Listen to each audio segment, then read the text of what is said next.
Kannada revision. ಒಂದು ವಾಕ್ಯದಲ್ಲಿ ಉತ್ತರಿಸಿ. 60,000 ಜನ ತಾತಂದಿರು ಯಾರ ಕೋಪಕ್ಕೆ ಸುಟ್ಟು ಭಸ್ಮವಾದರು? ಗಂಗೆ ಹರಿಯುವ ರಭಸವನ್ನು ತಡೆದವರು ಯಾರು? ಭಗೀರಥನ ಧೈರ್ಯ, ಭಕ್ತಿ, ದೃಢ ಸಂಕಲ್ಪವನ್ನ ಮೆಚ್ಚಿದವರು ಯಾರು? ಮಕ್ಕಳು ಮೊದಲು ಏನನ್ನು ಗಮನಿಸಬೇಕೆಂದು ಶಿಕ್ಷಕರು ಹೇಳಿದರು? ಯಾವುದೇ ಸೂಚನೆಗಳನ್ನು ಒಳಗೊಂಡ ಫಲಕಕ್ಕೆ ಏನೆನ್ನುವರು? ಭಿತ್ತಿ ಅಂದರೆ ಗೋಡೆ. ಗೋಡೆಗೆ ಅಂಟಿಸುವ ಪತ್ರ ಯಾವುದು? ದೇವರ ಗುಡ್ಡ ಎಂದು ಯಾರನ್ನು ಕರೆಯುತ್ತಾರೆ?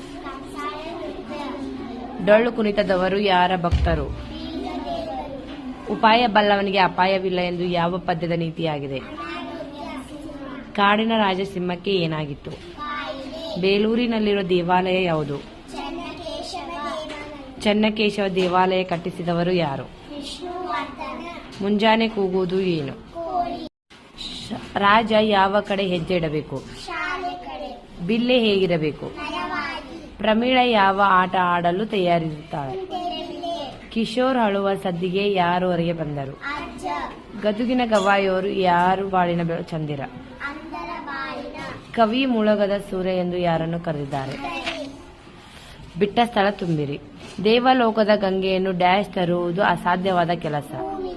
ಭಿತ್ತಿ ಅಂದರೆ ನೀರು ಡ್ಯಾಶ್ ಮಿತವಾಗಿ ಬಳಸಿ. ಜಾತ್ರೆಯಲ್ಲಿ ಭಕ್ತರು ಡ್ಯಾಶ್ ಎಳೆಯುತ್ತಿದ್ದರು. ಡಾಕ್ಟರ್ ಜಿಬ್ರಾ ರಾಜನನ್ನು ನೋಡಿ ಡ್ಯಾಶ್ ಉಸಿರಿದೆ ಎಂದು ಹೇಳಿತು.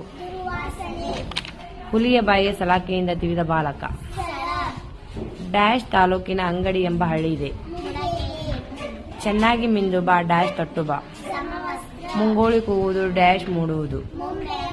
ಚೌಕಾಬಾರ, ಆನೆಕಲ್ಲು ಡ್ಯಾಶ್ ಆಟಗಳು. ಬೆಟ್ಟದ ಆಚೆ ತಾ ಬೆಳೆದು ನಿಂತನು ಡ್ಯಾಶ್. ಆಚೆ ತಾ ಬೆಳೆದು ನಿಂತನು ಡ್ಯಾಶ್ ಕವಿ ಪ್ರಭಾಕರ. ಕಟ್ಟಿ ಬೆಳೆಸಿ ತಾ ಹುಟ್ಟು ಹಾಕಿದ ಡ್ಯಾಶ್ ಸ್ವರಲೋಕ. ಹೊಂದಿಸಿ ಬರೆಯಿರಿ. ಭಗೀರಥ, ಗೋಡೆ, ಜಾತ್ರೆ, ನರಿ, ಲಾಂಛನ, ಸ್ವಪ್ನಕ್ಕೆ, ಆಟ, ದರೆ. ಪದ್ಯ ಪೂರ್ಣಗೊಳಿಸಿ. ಕಟ್ಟಿ ಬೆಳೆಸಿ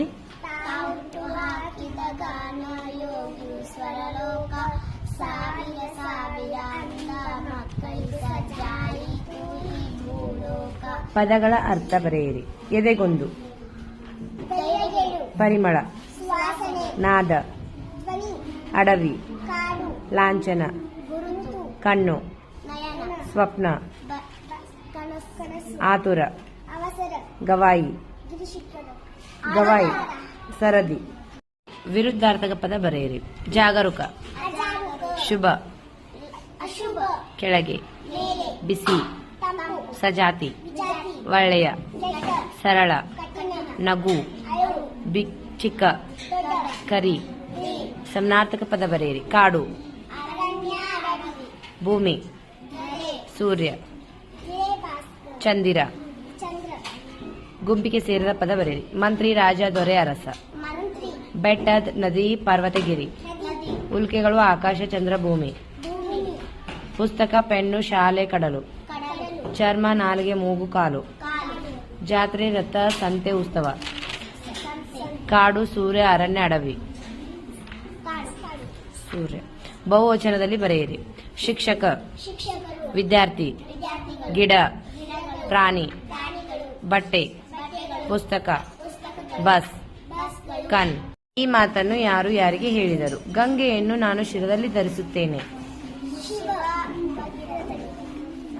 ಈ ವೀರನನ್ನು ನಿಮ್ಮ ದೊರೆಯನ್ನಾಗಿ ಮಾಡಿಕೊಳ್ಳಿ. ತಾತ, ಅದೇನದು ಅಲ್ಲಿ ಕಾಣುತ್ತಿರುವುದು? ಪ್ರಾಣಿಗಳನ್ನ ಹಿಂಸಿಸಬಾರದು. ಸ್ವಂತ ವಾಕ್ಯದಲ್ಲಿ ಬರೆಯಿರಿ. ಎದೆಗೊಂದು,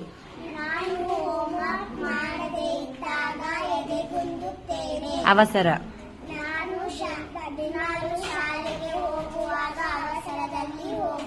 ತಪಸ್ಸು,